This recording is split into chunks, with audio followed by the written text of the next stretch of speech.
फिरात। हाँ बेटा ये खेल कब खत्म होगा बताओ मुझे। देखो मीरान ने उस लड़की को यहाँ से भी ले गया। आपको क्या बताऊं मम्मी, मुझे भी कुछ समझ नहीं आ रहा। अल्लाह की कसम मुझे लग रहा है इस घर में बहुत बड़ा कोई तूफान आने वाला है। फिरात सच सच बताओ मीरान कहाँ गया है? हेलो फिरात, हम मिल सकते हैं क्या? तुम्हारी हेल्प करने का शुक्रिया अदा करना चाहती हूँ।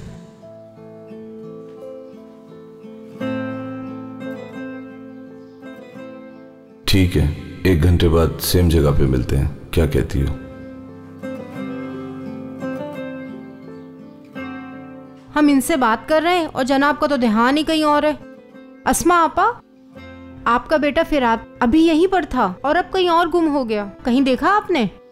क्या मतलब? क्या हुआ? ये सब क्या है बताओ जरा। मैं ठीक हूँ अम्मी, बस काम से मुताल्लिक एक जरूरी मैसेज आया था, बस उसका रिप्लाई कर दिया। इसे तो खत्म करो। शुक्रिया, मैं जा रहा हूँ।